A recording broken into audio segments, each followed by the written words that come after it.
Bum bum bum bum bum bum bum bum bum bum bum bum. The Peter Dislike Show. Bum bum bum bum bum bum bum. I want to have a word about quiet quitting and work-life balance matters. Let me bring up a tale, and this one might not seem like a quiet quitting example. I'll get to the analogy in a second. So this morning I came back from another art show, and I had to put some of my art back into my storage unit that I rent, right? I got a storage unit here in Phoenix, and I want to say that the storage facility is very user-unfriendly for a number of reasons.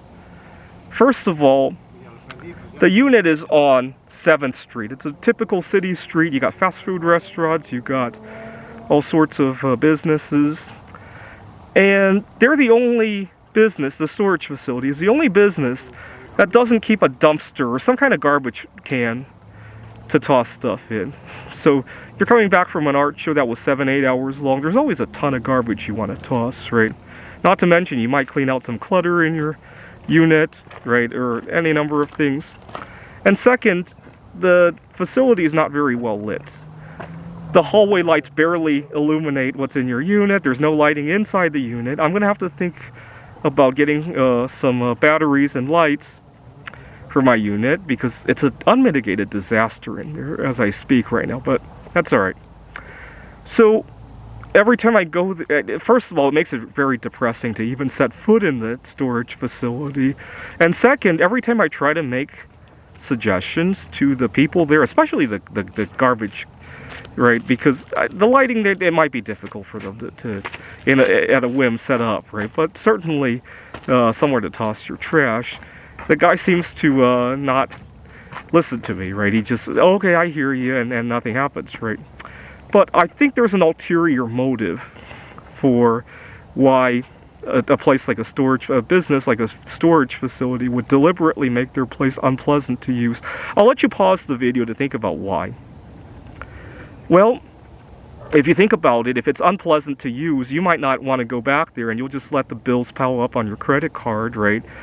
Imagine you're only planning to use the storage facility for 2 months while you move between homes, or maybe you're selling a house, and in the meantime you're renting a small apartment, and then you're buying another house. So you might use a storage facility there. Well, by the time you buy that second house and you're thinking about going to that storage facility, if the place becomes really depressing to go to, it's easy to keep that unit for 6, 7, 8 months, and your credit card being billed month after month after month, right? I really think that's an ulterior motive. I hate to be the one to point this out.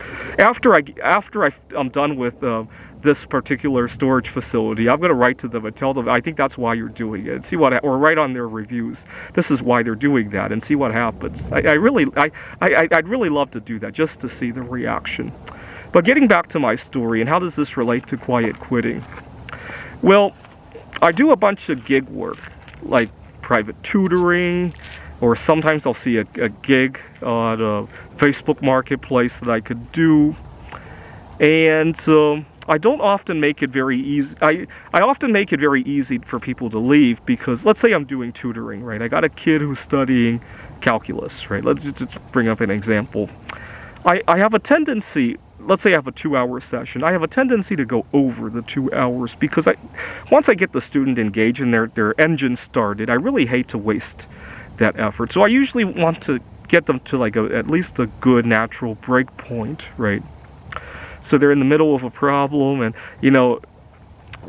so the point is that often I'll go many minutes over, sometimes even a whole hour over the session if the student's really engaged at the moment. There's two problems with it. I think I'm doing them a favor. I think I'm not throwing away good effort. There's two problems with that. Number one, the obvious problem is that it might run afoul of their other plans for the day, right? And sometimes the students are very nice. They're not going to say, oh my God, you made me late for my sporting event. You made me miss my favorite TV program. Their parents might not say that either. We were planning to go to grandmother's home. They're not going to say that, right? It'll just be a discomfort in their minds, right? But more importantly, it makes it very easy for the students to check out, right? They're not awaiting something the next session, right? Just like if the storage unit made it very pleasant for you to move your stuff to your new home, right? They might think they're doing you a favor, but they're losing business, right? That's something I didn't think of in the past, right? It was really an eye-opener to see how the storage facility is set up, right? They're set up to take your money. They're not set up to make it comfortable to store stuff, right? That's the whole point, right? I don't have to think hard about this because I love my tutoring. I do want my students to be happy. I do love to tutor, but I wish it wasn't connected to how I pay my bills, right? That's the only problem, right?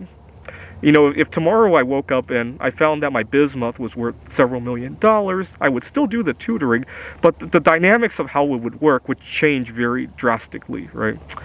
So that's a tough one for me. So unfortunately, the fact that how you do your very beautiful creative work is connected to how you eat, it's kind of, in its own way, almost toxic, right? Because they're at odds with each other. This is the Peter Dislike Show. Bum bum bum bum bum bum bum bum bum bum bum bum. The Peter Dislike Show. Bum bum bum bum bum bum bum.